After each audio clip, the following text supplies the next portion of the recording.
श्लोक नंबर 6 में वीतराग का लक्षण बताया जा रहा है और 7 में हितोपदेशी का लक्षण बताया जा रहा है। तो वीतराग का लक्षण पढ़ते हैं, दोहराएंगे। क्षुत्पिपासा जरातंक, क्षुत्पिपासा जरातंक, क्षुत्पिपासा जरातंक, क्षुत्पिपासा जरातंक, जन्मांतक भयस्मयाः, जन्मांतक भयस्मयाः, जन्मांतक भयस्मयाः, जन्मांतक भयस्मयाः, न रागद्वेष मोहाश्च, न रागद्वेष मोहाश्च, न रागद्वेष मोहाश्च, न रागद्वेष मोहाश्च, यस्याप्तः स प्रकीर्त्यते, यस्याप्तः सा प्रकीर्त्यते, यस्याप्तः स प्रकीर्त्यते। यस्याप्तः सा प्रकीर्त्यते। हाँ, यस्य माने जिसके। अब ये 18 दोषों के नाम इसमें बताए गए हैं। जो 18 दोषों से रहित होते हैं वो वीतराग होते हैं। तो यस्य माने जिसके, एक एक दोष देखते जाओ। क्षुत माने भूख, शुद्धा जिसे बोलते हैं। और दूसरा पिपासा, पिपासा माने प्यास। फिर जरा, जरा माने बुढ़ापा। फिर जरा में से आ निकला तो यहाँ हो जाएगा आतंक, आतंक माने होता है रोग। उसके बाद जन्म, जन्म के बाद अंतक, अंतक माने मरण। तो जन्म मरण। इसके बाद भय, तो भय दोष है। फिर स्मय, स्मया, स्मय माने गर्व, अहंकार। इसके बाद ना राग द्वेष, तो राग नहीं होना, द्वेष नहीं होना। और मोह, राग द्वेष मोहाश्च। अब देखो, राग द्वेष मोह तक कितने दोष बता दिए। भूख, प्यास, बुढ़ापा, रोग, जन्म, मरण, भय, गर्व, राग, द्वेष, मोह। कितने हो गए? 11। 11 हुए कि 12 हुए? गिनो। भूख, प्यास, बुढ़ापा, रोग, जन्म, मरण, भय, गर्व, राग, द्वेष, मोह। 11 हो गए। और मोहाश्चा, चा माने और, माने जो 7 नाम इसमें नहीं लिखे हैं वो चा शब्द से अपने आप लगा लो। मतलब अन्य ग्रंथों में 18 दोषों के नाम आए हैं। तो न राग द्वेष मोहाश्चा माने चा माने और जो बचे हैं, तो बचे हैं 7। तो वो 7 क्या बचे हैं? आश्चर्य, अरति, खेद, शोक, निद्रा, चिंता और स्वेद। स्वेद माने होता है पसीना नहीं आना। स्वेद माने बाकी के अर्थ स्पष्ट हैं। आश्चर्य है। अरति, अरति माने रति और अरति ये परस्पर विपरीत होते हैं। तो रति माने प्रेम होना कोई भी चीज में, माने वो अच्छी लगना। और अरति माने उसको नहीं चाहना, वो अच्छी नहीं लगना। तो अरति। और खेद तो स्पष्ट है, शोक भी स्पष्ट है, निद्रा भी, नींद, नींद दोष है, मतलब नींद आना दोष है। तो उनको नींद नहीं आती है, मतलब सोते नहीं है। सच्चे देव कभी सोते नहीं है, हमेशा जागृत रहते हैं। चिंता नहीं होती है किसी तरह की। और स्वेद, स्वेद माने पसीना नहीं आता है। और इतने ये 18 दोष हो गए हैं। तो जिनके, यस्य माने जिसके ये 18 दोष नहीं होते हैं, 18 दोष ना माने नहीं होते हैं, वह सा आपता प्रकीर्त्यते, वह वीतराग कहा जाता है। जिसमें ये 18 दोष नहीं होते हैं वह वीतराग कहा जाता है। आप्त माने वीतराग, सच्चा देव होता है आप्त। तो यहाँ वीतराग का वर्णन है, इसलिए आप्त में से वीतराग गुण इसमें ले रहे हैं। तो वह वीतराग कहा जाता है। कौन कहा जाता है वीतराग? जिसके ये 18 दोष नहीं होते हैं। तो 11 दोषों के नाम श्लोक में दिए हैं और चा शब्द से शेष 7 दोष और लेना है। इस तरह 18 दोष हो जाते हैं। तो फिर से देख लें कौन कौन से दोष हैं। भूख, क्षुत माने भूख, क्षुधा। तो भूख जानते हैं, माने अरहंत जो देव हैं, सच्चे देव हैं, उनको भूख नहीं लगती है। वीतराग हैं, सर्वज्ञ हैं, हितोपदेशी हैं। कौन? सच्चे देव। तो सच्चे देव में वीतराग हैं तो ये 18 दोष नहीं होते हैं। अभी वीतरागता की बात हो रही है, आगे सर्वज्ञ पने का भी बताएंगे, फिर हितोपदेशी पने का भी बताएंगे। तो वीतराग माने वीतराग हैं सच्चे देव। तो सच्चे देव जो वीतराग हैं उनमें उनको भूख नहीं लगती है, उनको प्यास नहीं लगती है, तो ना कुछ खाते हैं ना कुछ पीते हैं। ठीक है, उनके बुढ़ापा नहीं होता है। जैसे संसार में सब जीव बच्चे होते हैं, फिर बड़े होते हैं, जवान होते हैं, फिर बुढ़ापा आता है। तो सच्चे देव जो वीतराग हैं उनमें बुढ़ापा नहीं आता है और रोग नहीं होता है, कोई बीमारी नहीं होती है।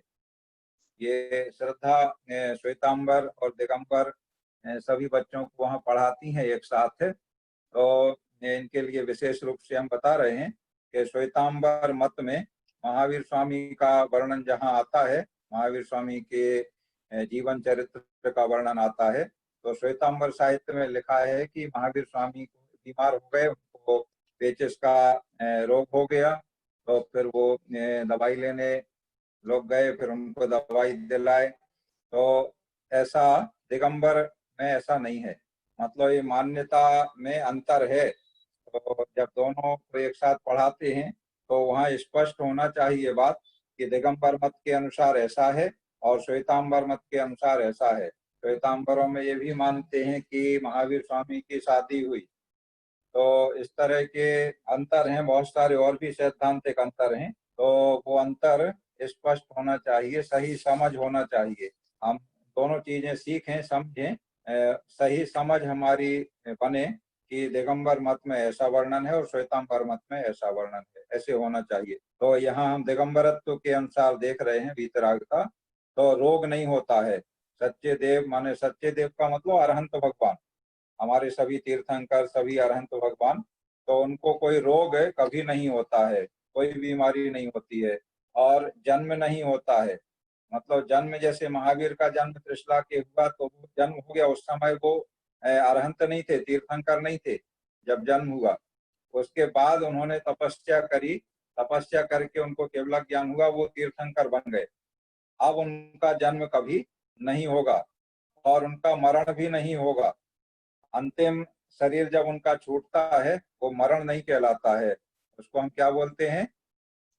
उसको निर्वाण बोलते हैं, है ना। मोक्ष जाते हैं तो निर्वाण होता है, हमेशा हमेशा के लिए शरीर का बंधन, कर्मों का बंधन उनका छूट जाता है, तो मरण नहीं कहते हैं उसको। तो जन्म भी नहीं होता है, मरण भी नहीं होता है सच्चे देव का। भय, किसी प्रकार का भय उनको नहीं होता है। और गर्व, किसी प्रकार का गर्व अभिमान नहीं होता है। किसी से राग नहीं होता है, किसी से द्वेष नहीं होता है, किसी भी चीज के प्रति उनका मोह नहीं रहता है। ये 11 दोष का नाम इसमें आया है इस श्लोक में। और मोहाश्चा, चा माने और, तो और का मतलब जो 7 नाम इसमें नहीं आ पाए हैं वो अपने से लगा लेना। तो आश्चर्य स्पष्ट है, किसी भी चीज को आश्चर्य की दृष्टि से वो नहीं देखते हैं, क्योंकि सच्चे देव जो हैं वो सर्वज्ञ हैं, सब कुछ जानते हैं, देखते हैं। आप अनम्यूट हो जाओ पहले। श्रद्धा, कुछ बोलना है? पंडित जी, तो फिर वो जो चंड कौशिक वाली कहानी है वो फिर अपनी दिगंबर इसमें नहीं है? चंड चंड कौशिक कौशिक में क्या हुआ था? सांप ने काटा था तो खून की जगह दूध निकल गया था उनके पैर से। तो वो बीमारी थोड़ी है, वो अच्छा बीमारी नहीं है, अच्छा वो बीमारी नहीं है। और वो जो कहानी है वो तीर्थंकर माने केवल ज्ञान होने के पहले की बात है। केवल ज्ञान होने के पहले की बात है। जो सच्चे देव माने तीर्थंकर अरहंत पना जो आया वो केवल ज्ञान होने के बाद आया। तो केवल अच्छा। ज्ञान होने के पहले तो सब कुछ होता है। पार्श्वनाथ के ऊपर तो पत्थर बरसाए गए, हाँ पार्श्वनाथ के ऊपर ओले बरसाए गए, पत्थर बरसाए गए, सब कुछ हुआ। बहुत सारे मुनिराज, उस समय तो वो मुनि थे, उस समय वो देव नहीं थे। ठीक अच्छा। है, तो हाँ मुनि अवस्था में तो होते हैं, उपसर्ग होते हैं, सब कुछ होता है। ठीक है, लेकिन जब वो उनको केवल ज्ञान हो जाता है तब अरहंत अवस्था हो जाती है, तीर्थंकर हो जाते हैं। उसके बाद तब वीतरागता पूर्ण होती है। उसके पहले वो वीतरागता की उनकी तैयारी चल रही होती है। ठीक है, तो आश्चर्य नहीं होता है, क्योंकि तीनों लोग का सब कुछ देखते हैं, जानते हैं, तो किस पे आश्चर्य करेंगे। हम लोगों को जो आश्चर्य होता है वो कोई ऐसी अजीब चीज, नई चीज कोई देखते हैं जो पहले नहीं देखी हो, तो आश्चर्य होता है, अरे ऐसा भी होता है, इस तरह आश्चर्य हम लोग करने लगते हैं। लेकिन वो तो तीनों लोग का सब कुछ हमेशा देख रहे हैं, जान रहे हैं, तो किसी तरह का कोई आश्चर्य नहीं होता है। आरती नहीं होती है, मतलब किसी चीज से उनका ये चीज बुरी है इस तरह की आरती नहीं होती है, माने इसे नहीं चाहते हो। खेद नहीं होता है किसी बात का, और शोक नहीं होता है, निद्रा नींद नहीं आती है, चिंता नहीं होती है कोई किसी तरह की। और अंतिम है स्वेद, स्वेद माने पसीना, पसीना नहीं आता है, भगवान के शरीर में पसीना नहीं आता है। और भी बहुत सारे गुण हैं, लेकिन ये 18 दोष हैं, मतलब ये 18 दोष नहीं होते हैं। और गुण तो अनंत गुण होते हैं, तो उनमें से बहुत सारे गुणों का वर्णन आता है, जैसे पलक नहीं झपकते हैं, शरीर की छाया नहीं पड़ती है, इस तरह के बहुत सारे गुण हैं। तो वो अलग गुणों की जब बात आएगी तब चर्चा होगी। यहाँ पर ये 18 दोषों से रहित होते हैं, इस तरह से वह वीतराग कहलाते हैं। सा आपता प्रकीर्त्यते, वह सच्चे देव वीतरागी कहे जाते हैं, माने वीतरागी होते हैं। इस तरह वीतराग होने का लक्षण यहाँ बता दिया, 18 दोषों से रहित होना। एक बार श्लोक हम दोहराते हैं। क्षुत्पिपासा जरातंक जन्मांतक भयस्मया न राग द्वेष मोहाश्च यस्याप्तः सा प्रकीर्त्यते। इसके बाद नेक्स्ट 7th श्लोक हम ले रहे हैं। इसमें हितोपदेशी का लक्षण बताया गया है। हितोपदेशी मतलब सबकी भलाई, हित माने भलाई, सबका भला करने वाला उपदेश देते हैं। तो तीर्थंकर जैसे ही केवल ज्ञान होता है, जैसे महावीर स्वामी 30 वर्ष की उम्र में उन्होंने दीक्षा ली, वैराग्य आया, और दीक्षा ग्रहण करने के बाद निर्ग्रंथ हो गए, दिगंबर हो गए, और 12 वर्ष उन्होंने तपस्या करी। 42 वर्ष की उम्र में उनको वैशाख शुदी दशमी के दिन केवल ज्ञान उत्पन्न हो गया। और केवल ज्ञान होते ही वह पृथ्वी से 5000 धनुष ऊपर उठ जाते हैं। जैसे ही केवल ज्ञान होता है तो जमीन पर नहीं रहते हैं, 5000 धनुष ऊपर अपने आप चले जाते हैं। 5000 धनुष का मतलब होता है, एक धनुष होता है 4 हाथ, तो 5000 धनुष का मतलब 20,000 हाथ, जमीन से 20,000 हाथ ऊपर चले जाते हैं। उतनी ही ऊंचाई पे उनका समुशरण बनता है। वहीं पर आकाश में अधर में इंद्र के आज्ञा से कुबेर के द्वारा समुशरण की रचना कर दी जाती है, और चारों दिशाओं में 20,000 सीढ़ियां होती हैं चढ़ने के लिए। तो एक एक हाथ ऊंची एक सीढ़ी होती है, 20,000 हाथ ऊपर हैं तो एक एक हाथ ऊंची सीढ़ी होती है, तो 20,000 सीढ़ियां होती हैं। तो 20,000 सीढ़ियां चढ़ना तो बहुत कठिन काम हो जाएगा, कैसे जाएंगे लोग उनका उपदेश सुनने के लिए समय उसमें समोशरण में तीर्थंकरों के। तो ये विशेषता है, बहुत सारी विशेषताएं होती हैं। तो उसमें ये भी विशेषता है कि जिस तरह से हम एस्केलेटर पे चढ़ते हैं तो सीढ़ी एक पैर उठा के रखा उस पे, और अपने आप सीढ़ी चल के ऊपर पहुंचा देती है, हमें पैर उठा के रखने की जरूरत नहीं होती है। तो यहाँ तो फिर भी टाइम लगता है, वो अपनी गति से धीरे धीरे आगे बढ़ती है मशीन, लेकिन वहाँ समोशरण में समय भी नहीं लगता है। वहाँ जैसे ही पहली सीढ़ी पर पैर रखा, भक्ति जीव ने श्रद्धा भाव पूर्वक, श्रद्धा भक्ति से ही लोग जाते हैं कि भगवान का उपदेश सुनने जा रहे हैं, दर्शन करने जा रहे हैं। तो समोशरण में जैसे ही जाते हैं, पहली सीढ़ी पर पैर रखते हैं, और पलक झपकते ही पूरी 20,000 सीढ़ी चढ़ जाते हैं और ऊपर पहुंच जाते हैं, पता नहीं चलता है। तो इस तरह की व्यवस्था वहां पर देवों के द्वारा की जाती है। ये सारी व्यवस्था तीर्थंकरों की जितनी व्यवस्था है वो सब देवों के द्वारा, इंद्र के द्वारा की जाती है। तो इंद्र तो बहुत शक्ति संपन्न होते हैं, रिद्धियों के स्वामी होते हैं, तो रिद्धि सिद्धि के प्रभाव से वो देव और इंद्र ये सारी व्यवस्थाएं करते हैं। तो यहाँ पर हितोपदेशी का लक्षण इसमें बताया जा रहा है कि वो तीर्थंकर जो सच्चे देव हैं वो हितोपदेशी होते हैं। तो समोशरण में जो उपदेश होता है भगवान का, सच्चे देव का, तीर्थंकरों का, तो उस उपदेश को सुनकर के सारे जो श्रोता हैं, सुनने वाले हैं, वो अपना उन सबकी भलाई होती है, सारे लोगों के लिए कल्याणकारी उपदेश होता है। ऐसे जो हितोपदेशी हैं वही सच्चे देव होते हैं।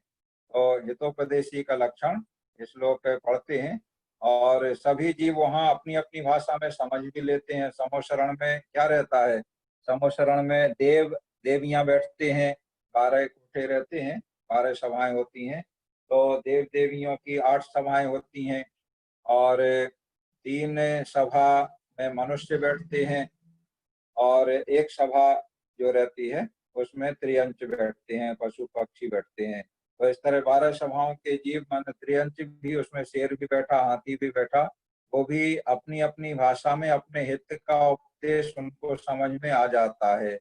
सारे जीवों को अपनी भाषा में समझ में आ जाता है। भगवान की ध्वनि तो ओंकारमयी होती है, सर्वांग से होती है, लेकिन समझ सब लेते हैं, अपनी अपनी भाषा में समझ लेते हैं, सब अपने कल्याण का मार्ग प्राप्त कर लेते हैं। ऐसे हितोपदेशी होते हैं। तो दोहराएंगे, परमेष्ठी परम ज्योति, परमेष्ठी परम ज्योति, परमेष्ठी परम ज्योति, परमेष्ठी परम ज्योति, ज्योति, विरागो विमलाकृति, विरागो विमलहकृति, विमलाकृति, परमेष्ठी परम ज्योतिर, परमेष्ठी परम ज्योतिर, विरागो विमलाकृति, विरागो विमलाकृति, सर्वज्ञो नादि मध्यांतः, सर्वज्ञो नादि सर्वज्ञानादिमध्यान्तः, मध्यान्तः, सर्वज्ञो नादि मध्यांतः, सर्वज्ञो नादि मध्यान्तः, सार्वशास्त्रोपलाल्यते, सारशास्त्रोपलाल्यते, सार्वशास्त्रोपलाल्यते। सारशास्त्रोपलाल्यते। हाँ, जो परमेष्ठी, परमेष्ठी माने इंद्रादिक द्वारा वंदनीय परम पद में स्थित, परमेष्ठी माने परम पद में स्थित। जैसे हमारे पंच परमेष्ठी हैं, तो परमेष्ठी किसे कहते हैं, जो परम पद में स्थित होते हैं उन्हें परमेष्ठी कहते हैं। बच्चों को ऐसे पढ़ाते हैं, छोटे बच्चों को, परमेष्ठी किसे कहते हैं, जो परम पद में स्थित होते हैं उन्हें परमेष्ठी कहते हैं। परमेष्ठी कितने होते हैं, परमेष्ठी 5 होते हैं। फिर 5 परमेष्ठी के नाम याद कराते हैं। तो परमेष्ठी, परमेष्ठी माने जो परम पद में स्थित, और परम ज्योति, परम ज्योति, ज्योति है केवल ज्ञान ज्योति, भगवान सच्चे देव तीर्थंकर अरहंत जो हैं, तो परम ज्योति जो है वो क्या है, केवल ज्ञान। तो परम ज्योति माने केवल ज्ञान सहित। और विराग, विराग माने राग से रहित, विराग माने राग से रहित। और राग की ये विशेषता है कि जहाँ राग होता है वहाँ द्वेष जरूर होता है, माने बिना द्वेष के राग अकेला नहीं रहता है। तो विराग का मतलब राग और द्वेष से रहित, माने रागाधिक, राग से संबंधित जो भी चीजें हैं जो राग के साथ साथ रहती हैं, जहाँ राग रहता है तो वहाँ द्वेष भी रहता है, मोह भी रहता है। ये सारे जो विभाव हैं जीव के, ये सब एक साथ रहते हैं। एक चला जाएगा तो सब चले जाएंगे, और एक है माने सब हैं। तो यहाँ विराग से मतलब रागाधिक, माने राग द्वेष मोह ये सारी चीजें। तो ये रागाधिक क्या है, ये भाव कर्म है। द्रव्य कर्म और भाव कर्म का वर्णन पढ़े थे, तो रागाधिक है भाव कर्म। तो रागाधिक भाव कर्म से रहित। और विमल, विमल माने विमल भी मल होता है, कर्म, कर्म मल होता है, तो कर्म मल से रहित, विमल माने मल से रहित। तो मल कौन सा मल होता है, घातिया कर्म रूप द्रव्य कर्म, ये इसको कहते हैं मल। घातिया, जो 4 घातिया कर्म हैं, ज्ञानावर्णी, दर्शनावर्णी, मोहिनी और अंतराय, ये 4 कर्म मल कहलाते हैं। तो घातिया कर्म भी ये द्रव्य कर्म रहित 4 घातिया कर्म। और कृति, कृति माने कृतकृत्य, कृतकृत्य वो कहलाते हैं जो करने योग्य काम था वो सब कर लिया, अब कुछ भी करना शेष नहीं है, कृतकृत्य कहते हैं। तो कृति माने कृतकृत्य। और सर्वज्ञ, देखो ये सारे विशेषताएं बताई जा रही हैं सत्यदेव की। तो सर्वज्ञ, सर्वज्ञ माने सब कुछ जानने वाले, और सर्वज्ञो नादि मध्यांता माने अनादि मध्य अंत कैसे हैं?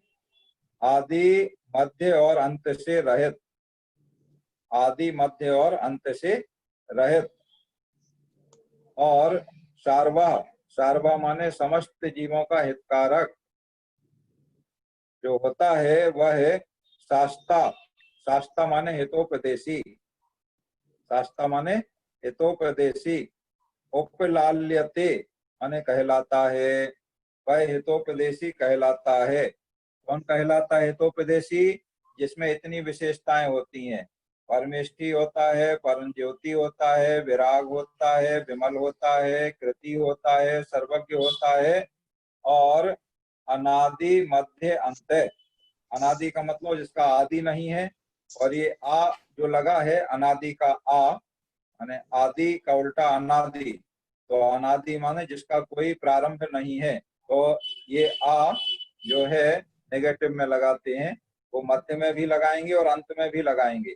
माने जिसका कोई आदि नहीं है, जिसका कोई मध्य नहीं है और जिसका कोई अंत नहीं है। शुरू कहाँ से होता है? कहीं से नहीं। मध्य उसका कहाँ है? कहीं नहीं। अंत उसका कहाँ है? कहीं नहीं। माने अना आदि, जिसका ना आदि है, ना मध्य है, ना अंत है, ये तीनों चीजों से रहित है, तीनों चीजों से रहित है। जैसे चूड़ी गोल होती है, तो चूड़ी गोल है तो कहाँ से शुरू है? उसमें एक जोड़ रहता है, वहां से शुरू कह सकते हैं। लेकिन जिसमें जोड़ ना हो, ऐसी ढलाई ऐसी की गई हो जिसमें जोड़ ना हो, चूड़ी में तो एक जोड़ रहता है, तो उस जोड़ से उसको शुरू माने और उसी जोड़ पे उसको अंत मान लें।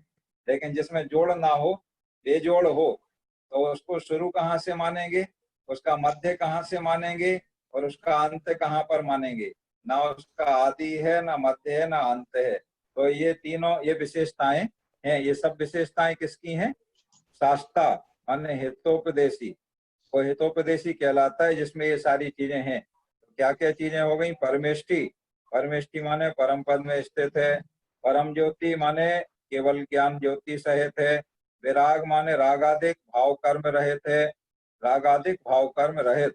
विमल माने घातिया कर्म रूप है, द्रव्य कर्म रहित। और कृति माने कृत्य। सर्वज्ञ माने सब कुछ जानने वाला।